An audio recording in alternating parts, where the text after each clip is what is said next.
네, 오늘장 랭킹5 시작하겠습니다. 오늘도 궁금한 키워드 많습니다. 이 두 분의 조언 들어보도록 할게요.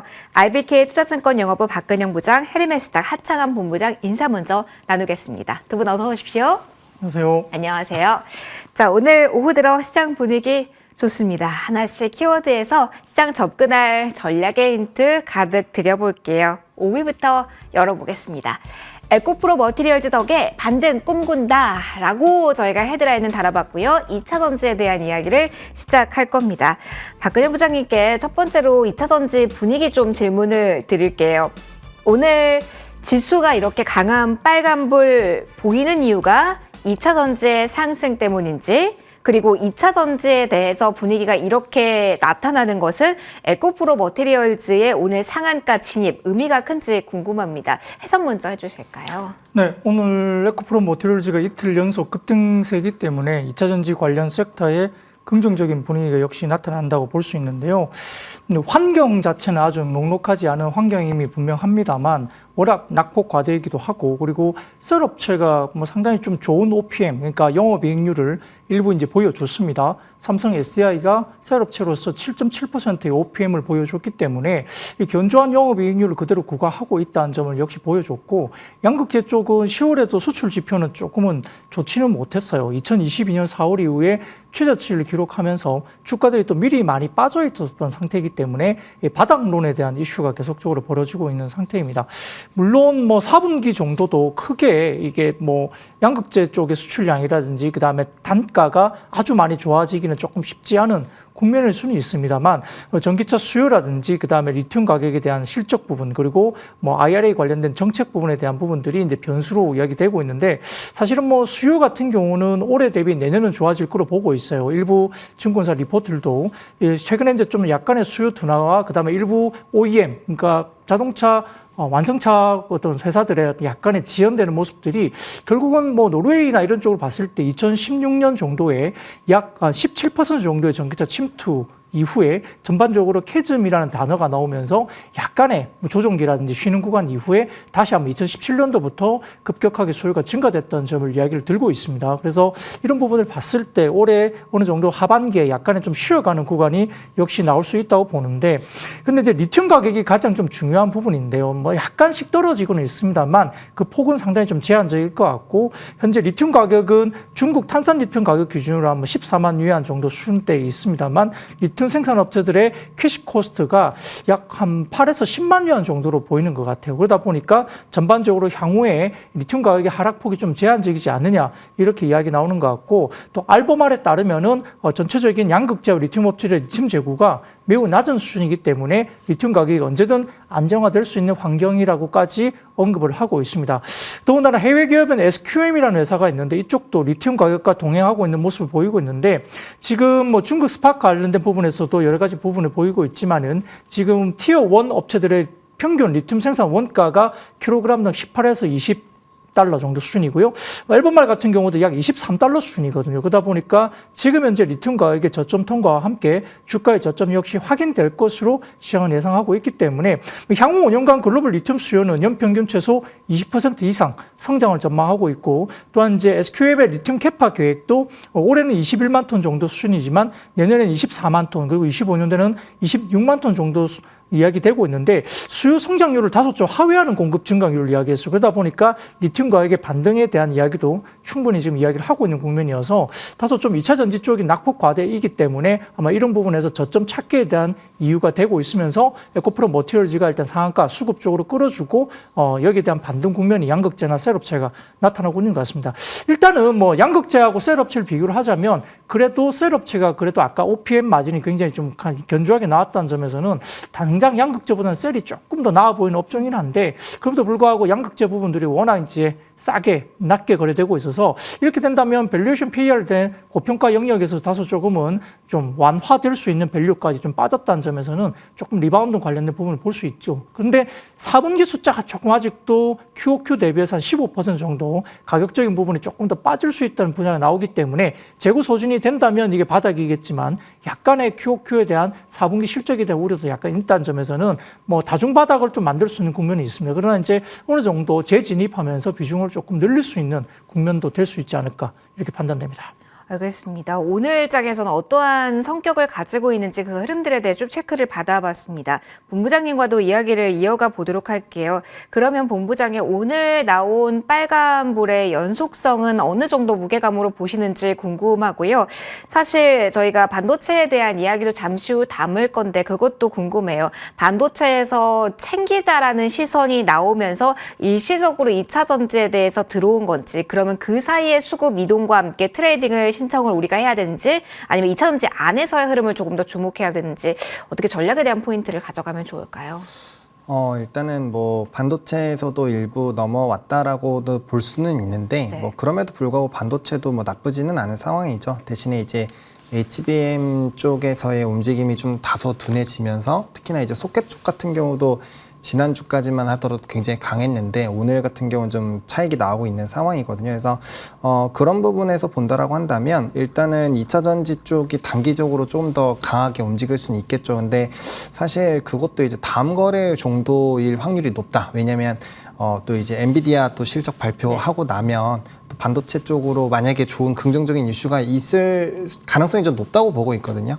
그러다 보니까 아무래도 수급적인 부분이 이제 그런 이슈를 확인하고 사실 접근하는 것이 더 안정적이라고 보여질 수 있어서 단기간에 이제 약간의 조금 반도체에서의 흐름이 약간은 좀 저조해진 것이 아닌가라고 보고 있는 상황이고, 사실 이제 신규 상장 쪽에서 저 에코모티가 오늘 사실 상갈지는 몰랐거든요. 왜냐면 뭐 아시겠지만 이럴 거였으면 청약 때부터 굉장히 활발했어도 되는 거 아닌가. 그러면 개인 주도로 2차 전지에 수급이 몰리고 있는 상황에 저희는 더 포인트를 맞춰야 되는 걸까요? 힌트를 좀 얻는다면. 그렇죠. 네, 일단은 수급적으로 봤을 때는 그게 맞다라고 보여지고 있고, 일단은 요즘 시장 자체가 특히나 뭐 에코머티 그 요즘에 신규 상장주에 또 수급이 쏠리면 굉장히 강하게 움직이는 경향이 있는데, 이게 또 이제 에코프로 머티리얼즈다 보니까 장 초반부터 이렇게 갭을 띄우니까 막 수급이 엄청나게 들어오더라고요. 그래서 그런 부분도 사실 배제할 수 없는데, 아마 다음 거래일부터 또 가게 되면은 주가가 벌써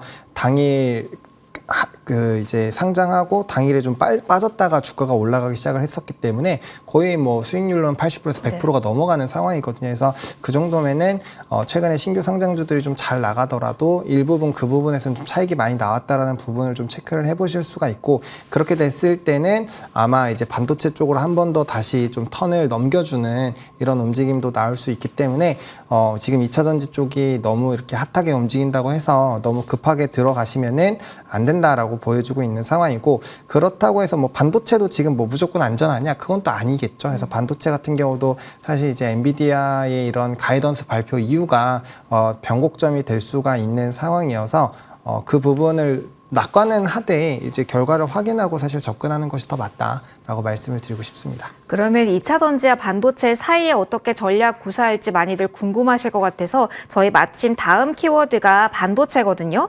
반도체 열고 본부장님 추가적으로 저희 질문 이어가도록 할게요.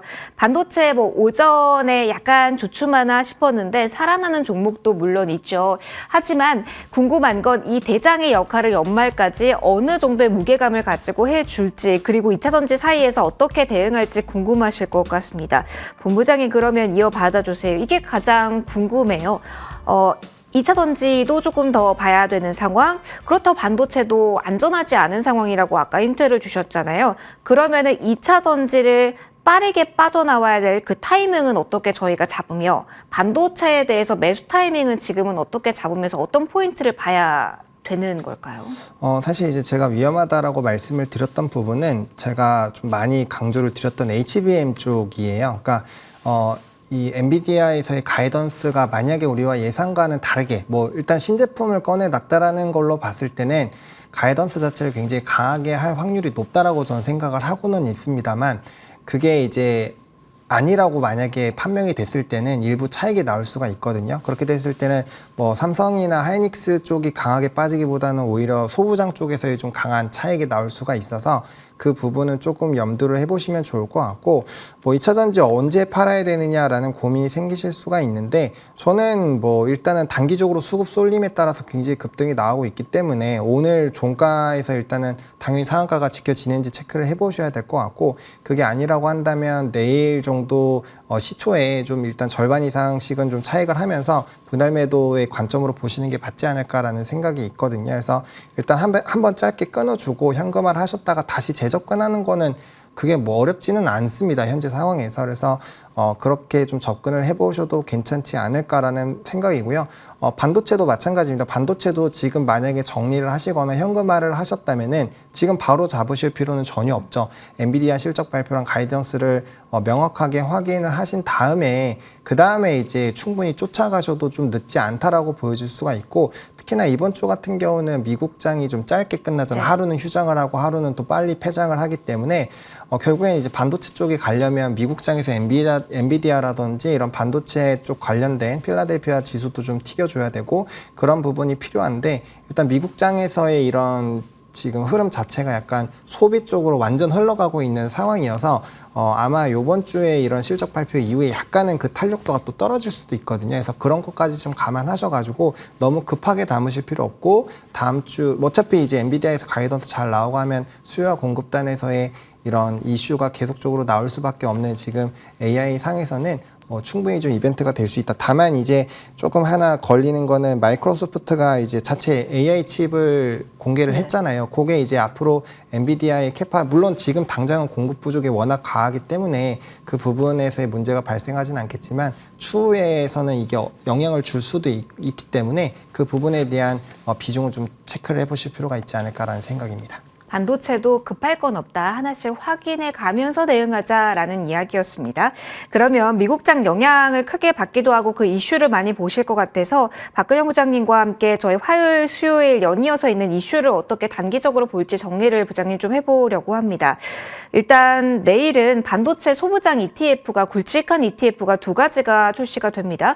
그러면 수급적으로 내일 들어온다는 가정하에 오늘 어떻게 대응을 할지, 그리고 바로 22일 날 새벽에 엔비디아의 실적이 나오니까 그 다음날 또 엔비디아의 실적이거든요. 그러니까 월화에 대한 시선 정리를 좀 해주세요. 반도체를 가지고 계신 분, 그리고 담으실까 고려하시는 분 기준으로 이 이벤트 두 가지 어떻게 저희 대응 전략 짜면 좋을까요? 네, 뭐 가지고 계신 분들은 굳이 뭐 비중을 크게 뭐 문제 삼을 필요는 없을 것 같아요. 그냥 좀 더 반도체 섹터는 내년 정도 24년, 25년 정도까지 중장기 사이클에 들어와 있기 때문에 뭐 기존에 가지고 계신 분들은 아마 수익 구간일 것 같고, 그렇다면 조금 더 뭐 비중을 그대로 유지하는 것이 좀 괜찮다 보는 것 같고요.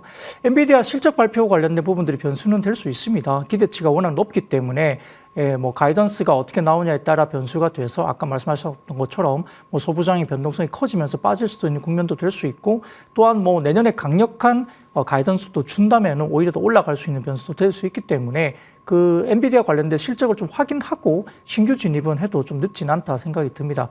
근데 이제 몇 가지 이슈가 있죠. 지금 샘 알트만의 축출 소식이 있었잖아요. 네. 오픈 AI 쪽에 샘 알트만의 축출 이슈가 있었는데 19일 날 뭐 다시 출근을 했다고 그래요. 그래서 출입증을 다시 받아갖고 출근하면서 내가 평생 동안 이 출입증을 받고 출입하는 것은 오늘이 마지막일 것이다라고 선전포고를 한 거죠. 결국 다시 이제 본인의 자리에 대한 부분들에 대해서 이제 싸움이 들어갔는데 경영진에 대한 뭐 이사진에 대한 어떤 교체 이런 것들을 요구를 하면서 샘 알트만이 들어갔어요. 근데 문제는 샘 알트만이 만약에 복귀가 이제 무산이 된다고 하면 마이크로소프트는 오픈 AI 관련된 부분에서 투자를 중단하겠다 발표를 한 겁니다. 네. 그러니까 이제 이 부분들이 상당히 좀 오픈 AI가 결국은 이야기된 것들이 촉발된 것이 이제 반도체 쪽에 이 AI 기반의 디바이스 관련된 AI 디맨드가 있기 때문에 이 HBM이나 뭐든 반도체가 더 좋아진다는 그림이 이제 그려지는 건데, 여기에서 샘 알트만 관련된 이슈가 문제가 된다고 한다면 마이크로소프트도 투자도 중단하고 오픈 AI의 사업도 뭔가 삐그덕거리게 되면 이제 반도체 쪽에 HBM과 관련된 기본적인 부분들이 조금은 장밋빛에서 약간의 어떤 우울감이 들어줄 수 있죠. 이것들이 단기적인 변동성이 좀 될 수도 있다. 좀 변수가 될 수 있는 충분한 개연성이 있다고 보이긴 합니다. 근데 만약에 이런 변수가 이제 샘 알트만이 제대로 복귀가 되면서 문제 없이 진행이 만약에 된다고 가정을 한다면 기본적인 그 메모리 다운 사이클은 아마 빨리 좀 전개가 마무리가 되면서 바닥론은 이미 어느 정도 힘을 받고 있다 볼 수도 있겠죠. 지금 보통 이제 2010년 중반까지는 30개월 정도의 메모리 다운 사이클이 왔다면 지금은 2018년도는 18개월 정도로 다운 사이클 기간이 굉장히 줄어들고 있고요. 20년간 평균은 약 22개월 정도 왔는데 이미 10월 달에 바닥론을 찍고 다운 사이클이 끝난 것으로 보이긴 합니다. 더군다나 이제 지금 상승 사이클의 길이와 강도인데 강도는 역시 HBM이 결정할 가능성이 높고요. 전단 공정에 관련된 부분들은 투자가 거의 없을 걸로 보이고 선단 공정 중에서 그나마 있는 것은 텍 마이그레이션, 그러니까 미세화 공정에 일부 좀 들어가는 것 외에는 별로 없을 것 같고 캐파는 역시 HBM 쪽으로 집중될 가능성이 높습니다. 근데 이제 메모리 사이클 관련해서 수요 같은 경우도 뭐 맥콜이나 옴디아 같은 경우도 하이퍼스케일러 서버 사이클이 상당히 좀 길고 강력한 사이클이 올 걸로 이야기되고 있기 때문에 역시 HBM 중심의 이야기는 될 수 있죠. 근데 일부 이야기에서 나오는 자체 개발 관련된 뭐 마이크로소프트나 이쪽에 AI 반도체 이슈가 있는데 저는 이게 아주 긍정적이라기보다는 조금 중립 이하의 어떤 모멘텀을 보는 이유가 있는데요. 엔비디아가 계속적으로 좀 독보적으로 계속 끌고 나가는 것이 우리 반도체 쪽은 좀 더 좋다고 봅니다. 왜냐하면 엔비디아 물건은 범용 제품이기 때문에 시장에서 글로벌에서 가장 높은 사양에 맞추어서 물건이 나오게 됩니다. 그렇기 때문에 범용 제품으로서의 사양이 많이 가장 최고치의 사양이 나오게 되니까 결국은 다른 회사들은 울무겨자 먹기로 필요는 없지만 우리는 100 정도의 어떤 가치를 가지고 엔비디아가 만들고 있다면 우리는 60에서 70 정도밖에는 필요가 없는데 비싸지만 그걸 살 수밖에 없죠. 그런 것들이 우리나라의 HBM 시장에 상당히 좋은 상황인데 자체적으로 AI 반도체 개발한다면 60에서 70 정도의 AI를 결국 개발할 수밖에 없거든요. 그러면은 HBM 관련된 수요가 과연 우리나라에 좋을 것이냐 부분을 조금 고민해 봐야 될 것 같아요. 근데 기본적으로 그러면 파운드리 관련된 부분에서는 많은 고객사를 삼성전자가 좀 가져올 수 있다는 이점도 있습니다. 그러니까 플러스 마이너스가 각자 있는 부분인데 아무튼 엔비디아 쪽을 지금 AMD나 다른 쪽이 당장 뭔가를 못한다고 한다면 대체를 못한다면 엔비디아의 독점 구조가 계속적으로 갈 수 있다는 점을 좀 지켜봐야 될 것 같고 한미 반도체가 지금 밸류에이션이 4, 50비이기 때문에 이 밸류 논란이 좀 있는 상태거든요. 그러니까 우리가 토아라든지 그다음에 디스코 같은 해외 쪽의 장비 업체와 밸류에 대한 부분들이 갭이 조금은 줄어들 때까지는 한미 반도체 좀 쉬어들면서 HBM 관련주가 약간은 밸류에이션 갭을 조금은 맞추는 완화시키는 어떤 기간이 좀 필요하지 않을까 정면에서는 길게 보고 들어가신 건 좋고요. 단기적으로는 이런 부분에 밸류에이션 갭에 대한 부분 때문에 조금 쉬어갈 수 있다 이렇게 볼 수 있겠습니다. 더욱더 긍정적으로 바라봐야 되는 포인트 그리고 쉬어갈 수 있는 포인트 정리해 주셨습니다. 오픈 AI 뉴스 관련해서도 코멘트를 주셨는데 저희 마침 AI주 따로 한 번 더 볼 거거든요. 거기서 추가적인 이야기 또 이어가 보도록 할게요. 3위 보도록 하겠습니다. 자, 3위 금리 동결에 따른 낙폭 과대 상승 분위기 속에 조선주 오늘 움직이는 걸까요? 아니면 유가와 연동해서 움직이는 걸까요? 아니면 이제 흑자원 이후에 이익률에 대해서 시장의 기대감을 조금씩 수긍시켜줄 만한 모멘텀에 집중하는 걸까요? 하나씩 확인해 보도록 하겠습니다.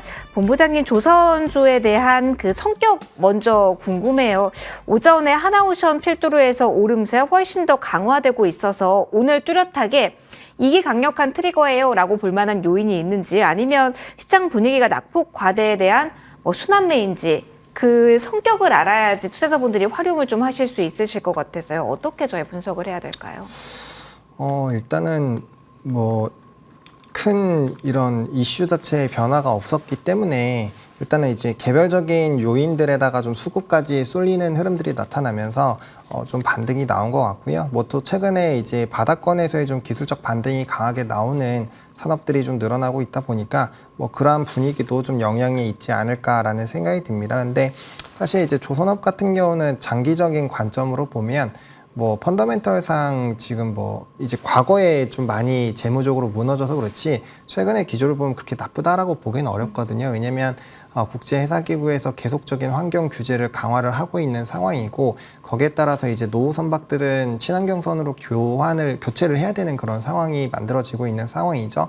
그래서 이제 LNG선 쪽으로 물론 전체적인 양 자체는 좀 줄었습니다만 어쨌든 LNG에 대한 수요는 늘어나고 있는 상황이고 거기에 따라서 우리나라가 또 이제 가져가는 파이 자체가 70% 이상 되다 보니까 조선 쪽에서는 나쁘지는 않습니다. 게다가 이제 워낙 이제 공급 수요가 많이 늘어나다 보니까 옛날처럼 이 배 가격도 싸게 파는 게 아니라 신조선가가 계속적으로 좀 높아지는 상황들도 마련이 되고 있고요.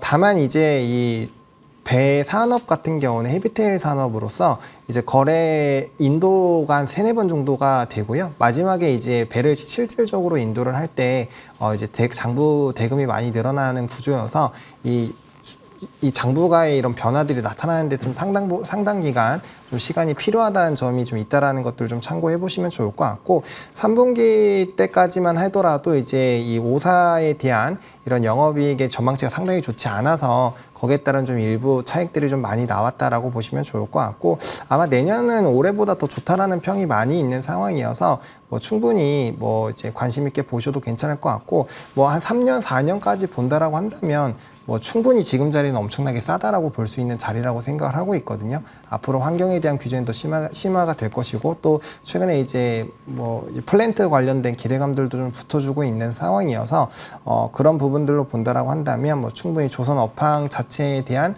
너무 부정적으로 보실 필요는 없지 않을까라는 생각입니다. 그러면 지금도 단기적으로 볼 때는 조금 무리지만 길게 봐도 괜찮다는 시선이라면 궁금합니다. 어떤 종목 중심으로 봐야 될까요? 하나오션이 오늘 유독 시세가 강해서 말씀해 주셨던 요인에 기반해서 하나오션을 그냥 무난하게 봐도 되는지 아니면 하나그룹 IR 팀장이 하나오션에 급파되었다, 뭐 주가 관리 특명을 받았다, 계속된 이게 자금 조달에 대한 이야기가 있어서 이 포인트를 자금 조달이 이어진다라고 봐야 되는 건지 아니면은 주가 부양책 측면에서 긍정적으로 봐야 되는 건지 이거 좀 헷갈리실 것 같거든요. 어떤 시각이세요? 하나오션은 아마 자금 조달에 대한 이슈가 계속 나오지 않을까라고 생각을 하고 있고요. 저는 지금 조선 쪽으로 볼 때는 HD 한국조선해양을 필두로 해서 뭐 현대미포조선 같은 종목군들을 보시면 좋겠다라는 생각이 있거든요. 제가 이전에 조선업이 바닥권에서 한번 좀 요번에 고가를 찍을 때는 제가 삼성중공업 같이 뭐 하나오션이나 삼성중공업 같이 좀 빨리 움직이는 종목군들을 좀 말씀을 드렸었는데 그리고 나서 고점 부분에서 이제 좀 수익 실현을 하자라고 말씀을 드렸었죠. 근데 이번에는 HD 한국조선해양을 말씀을 드리는 게 일단은 현대사모중공업이 워낙 수주에 대한 목표치를 잘 갖춰주고 있는 상황이고 또 이제 태풍이나 이런 거를 좀 벗어나고 이제 시설도 가장 최신식이어서 배 건조나 이런 부분을 상당히 잘해주고 있거든요. 근데 거기에 이제 비상장이어서 중간 지주사의 역할을 하고 있는 이 HD 한국조선해양으로 투자를 하시는 게 방법밖에 없기 때문에 그런 관점에서는 뭐 요 종목을 좀 묵직하지만 어쨌든 갈 때는 확실하게 가주는 이런 종목으로 좀 관심을 가져보시는 게 어떨까라는 생각입니다. 알겠습니다. 조선에 대한 이야기 좀 마무리를 해보고요. 오늘 계속된 상승세 궁금하실 다음 키워드로 넘어가도록 하겠습니다. 로봇주에 대한 이야기 해볼 거고요. 이에 대한 모멘텀에 대한 이야기 부장님과 대화 나눠보도록 하겠습니다. 두산 로보틱스 중심으로 로봇을 보면 될까요? 17일 날 사실 정책적으로 이슈가 나와서 많은 분들이 로봇이 항상 그랬던 것 같아요. 뉴스가 있으면 세론 뉴스가 워낙 강했던 섹터인 것 같은데 그 이후에 추가적인 모멘텀을 받아가는 이유가 뭘지 궁금하거든요. 이전과 달라진 포인트, 그렇다면 투자 매력도 이전 대비 얼마만큼 올라간 건지 이야기 좀 들려주세요. 네, 뭐 로봇주를 뭐 지금 밸류에이션을 가지고 논하기는 좀 어려울 것 같고요. 뭐 뉴스플로우에 따라서 주가들이 수급이 조금은 들어오고 있다 볼 수 있는 상황이고, 뭐 흐름에 대한 이슈 그리고 이제 방향성에 대한 이슈는 뭐 2차 전지도 마찬가지고요. 긍정적인 흐름이나 방향성은 여전히 맞다고 보는데 속도보다 이제 그 어떤 사업의 속도보다 주가 속도가 너무 빠르니까 계속 이제 말들이 나오는 거잖아요. 근데 언론에 따르면 아무튼 여러 가지 부분에서 이제 규제를 완화시키는 쪽에 굉장히 좀 그러니까 좀 뭐랄까 확실하게 뭔가들 이야기가 하나씩 나오고 있지 않습니까? 구체적으로. 그래서 17일 날에 지능형 로봇 개발 및 보급 촉진법 개정안이 시행될 것으로 보고 있는 상황이었는데 여기에 따르면은 16가지 안전 기준에 부합하는 부분 그리고 운행 시에는 보험과 공제를 가입해야 되는 것으로 알려져 있는데 실외 이동 로봇을 최대 질량 500kg 이하 그리고 속도는 15km 이하로 규정하고 있고 로봇과 적재물을 합한 무게가 230kg 초과하는 경우에는 최고 속도가 5km 시 이렇게 됩니다. 그러니까 결국 이게 뭐냐면은 우리가 이제 서빙 로봇이나 뭐 운반 로봇 같은 것들이 길거리에 이제는 다닌다는 이야기예요. 네. 그러니까 그런 것들이 가능하게 돼 있고 강남구나 KT가 20일부터 도심 일대에 뭐 로봇 배송 시범 서비스를 또 선보이는 날이잖아요. 그러다 보니까 이런 것들이 부각이 되고 있는 상황이고 결국 이제 실외 로봇 배송 서비스 제공 업무 협약과 관련된 배송 로봇 이야기가 나오는 것 같습니다. 그동안 이제 실외 이동 로봇은 일부 사유지나 규제 샌드박스 지역을 제외하고 공공시설 쪽에서는 사실은 혼자 자율주행을 할 수 없었어요. 그래서 운전자가 같이 동행을 한다든지 이런 것들이 필요한 필요한데 이 동행 관련된 부분들이 개정안에서 빠지게 되고 혼자서 주행하면서 배달이나 순찰이나 업무 수행을 할 수 있을 거니까 실제 우리가 예전에 무슨 소설이나 영화에서 보던 길가에 이제 로봇들이 다니면서 뭔가 서비스를 한다는 이야기가 되는 거죠. 그래서 이게 뭐 현실화 어느 정도까지 될까, 그리고 몇 대 로봇이 다닐까는 아직은 저희가 모르겠으나 구체적으로 실증 사업과 관련된 우리가 사업을 하겠다라고 이제 또 제안을 했던 회사들도 꽤 있는 걸로 알고 있어서 아마 조금 뒤에는 아마 우리가 길가에서 간단한 짧은 거리의 어떤 배송 로봇이나 어떤 운송 로봇 같은 경우는 실제로 있을 수 있습니다. 이런 것들이 이제 실생활로 들어오기 때문에 그러면 이제 우리가 단순하게 키오스크나 일반적으로 뭐 어떤 협동 로봇, 그다음에 어떤 우리가 자동차 어떤 공장에서 나오는 로봇 이런 것만 보다가 길가에 로봇이 돌아다니는 시대가 온다는 점에서는 다소 조금 뉴스 플로우에 따른 수급이 이루어진다 볼 수 있는 상황이기 때문에 여기에 대해서 조금 긍정적인 흐름이 갈 수 있는 상황인데요. 그러나 이제 오늘 많이 올라가고 있고 주가들이 좀 많이 급등하고 있죠. 그렇기 때문에 신규가 다시 좀 여기서 따라 붙는 것은 조금 부담스러운 주가 수준으로 볼 수는 있겠습니다. 알겠습니다. 밸류에이션으로 논하기가 어려운 자리인 만큼 단기적으로 어떤 포인트 봐야 되는지 조언까지 들어봤고요. 저희 1위 확인해 보도록 하겠습니다. 하창원 본부장님과 1위에 대한 이야기를 좀 풀어가 보도록 할 텐데요. 저희 반도체 이야기하면서도 소부장 ETF 상장 모멘텀, 수급적인 이슈 이야기를 해드렸잖아요. 자, 메타버스 관련된 ETF를 좀 추이를 살펴보면 최근에 반등 흐름이 나타나고 있다라고 합니다. 그리고 AI도 더불어서 여기서 보려고 하는데요. 성장이란 키워드를 가진 쪽, 그리고 국내 증시만 놓고 본다면은 사이즈가 작은 쪽에서 움직임 나오는데 어떤 포인트를 봐야 될지 하나씩 풀어가 보도록 할게요. 먼저 본부장님, 저희 메타버스에 조금 더 포커스를 맞춰 보면요. 애플발 모멘텀으로 봐야 되는 건가요? 아니면 게임주 오늘도 상승세가 뚜렷한데 낙폭과대 영역에서의 움직임으로 엮어서 봐야 되는 건지 연결고리 먼저 정리를 좀 받아보고 싶습니다. 일단은 이제 그 글로벌 기업들의 투자를 좀 먼저 보시는 게 맞지 않을까 싶습니다. 뭐 애플도 당연히 참전을 했기 때문에 트리거가 되고 있다라고 보시면 좋을 것 같고, 일단 삼성과 연관된 이런 기업들이 투자들을 지금 하고 있는 상황이고, 그게 이제 지난주에 좀 뉴스로 나왔거든요. 그래서 그 부분을 좀 집중해서 일단은 보실 필요가 있지 않나 싶습니다. 알겠습니다. 관련된 이야기 들어봤습니다. 추가적으로 부장님과도 이야기해 보도록 할게요. 앞서 오픈 AI에 대한 이야기를 저희가 반도체 하면서 해주셨는데요.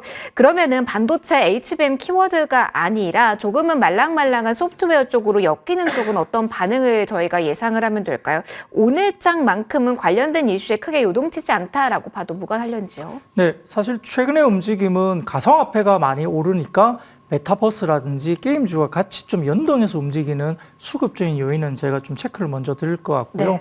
지난 11일 날에도 언론에 따르면은 뭐 페이스북 모회사의 메타 플랫폼이 중국의 알리바바 쪽에, 텐센트입니다. 텐센트 홀딩스와 저가 버전의 VR 헤드셋 판매를 위한 예비 계약을 했다, 이렇게 전해집니다. 그러니까 실질적으로 VR 헤드셋을 중국 독점 판매권을 확보하면서 내년 말부터 본격적으로 중국에서 판매를 시작할 것이다. 그러니까 우리가 비싸서 사겠느냐, 뭐 시장이 실제 열리겠느냐 고민을 많이 하고는 있지만 저가 모델이 나오면서 일단은 하드웨어가 열린다는 것이죠. 그러면 이 하드웨어가 많이 팔리기 위해서는 결국은 기본적으로 컨텐츠라든지 메타버스를 통한 여러 가지 부분들에 대한 컨텐츠가 아마 충족이 돼야 될 것으로 보입니다.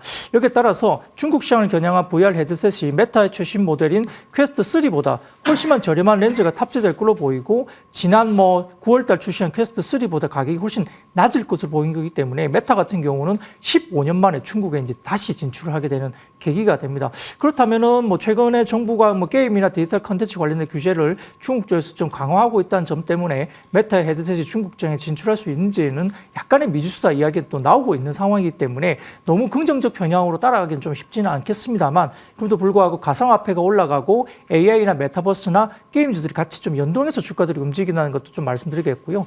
오픈 AI의 샘 알트만 관련된 부분에 대해서 지금 오픈 AI 관련된 부분들이 어떤 이야기가 있냐면, 결국은 오픈 AI 이사회는 공식 보도에서 이런 이야기를 합니다. 범용 인공지능으로 모든 인류에게 혜택을 준다는 사명으로 설립된 회사이기 때문에 샘 알트만은 이사회와 커뮤니케이션에 솔직하지 않아서 이 목표를 위해서는 새로운 리더십이 필요하다 이야기를 했습니다. 결국 이게 뭐냐면 두 가지에 대한 지배구조 부각인데 사실 전인류적 사명을 바탕으로 설립했다 비영리 법인이다 이게 되는 거거든요. 근데 현재 마이크로소프트가 투자한 대상은 오픈 AI 글로벌 LLC라고 하는 제한된 영리법인 자회사입니다. 근데 결국은 이 글로벌에 14조 원을 투자해서 50%에 가까운 지분을 소유한 마이크로소프트는 영리법인이잖아요. 그러다 보니까 이게 사실은 굉장히 좀 부딪히는 거죠. 그래서 결국은 성능을 중심으로 하는 알트만 진영과 그다음에 글로벌의 어떤 사명 그리고 안전을 위주로 하는 어떤 그런 쪽에 스퀘버 진영 쪽이 지금 싸우고 있기 때문에 어느 진영 쪽에 갈 것인가에 따라서 돈을 벌 것이냐 아니면은 전 세계적인 인류적 사명을 위해서 안전을 택할 것이냐 부분이 있기 때문에 AI 쪽은 이 변수가 상당히 앞으로도 메타버스나 AI 쪽에 영향을 미칠 변수로 볼 수 있겠습니다. 뉴스플로우 좀 잘 체크를 해야겠네요. AI 쪽에 대한 정리까지 해드렸습니다. 오늘장 랭킹5는 여기서 마무리 짓도록 할게요. 지금까지 IBK 투자증권 영어부 박근영 부장, 헤르메스다 하창한 본부장 두 분과 함께 시간 꾸려봤습니다. 소중한 말씀 고맙습니다. 고맙습니다.